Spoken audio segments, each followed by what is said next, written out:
So that's kind of what we're going to talk about a lot tonight, is the social and cultural events and newspapers and the gossip that surrounded all of the hotels and taverns in Dufferin County.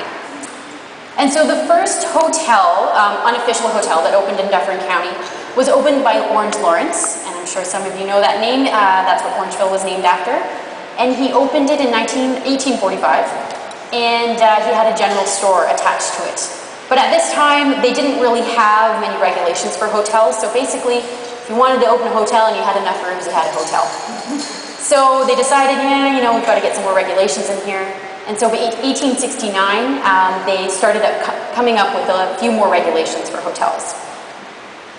So the first regulation, I'm going to give you the example of East Garifraxa. It was bylaw number 3 was passed, and it stated that an innkeeper must provide good and wholesome food, maintain not less than 4 bedrooms, in addition to those for the family, as well as a bar room and a kitchen. The shed must be able to house at least 8 horses, with hay and oats on hand, and drunkenness and disorderly conduct and gambling are forbidden, of course. There were municipal tavern inspectors who kind of came around and they checked in on things from time to time.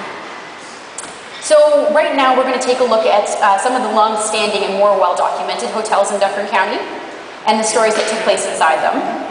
And I just want to start off by giving you guys some visuals. And I'm sure that a lot of people recognize this hotel. Does anyone know what it is? The Grand Central. Very iconic building on Broadway in Orangeville. And it was built by Fred Marshall in 1892. And before that, it was the Elgee Hotel, and it was demolished, and then he set up his own hotel in the exact same spot. And it had 3 sitting rooms, 32 bedrooms, a large dining room, and a stable for 150 horses.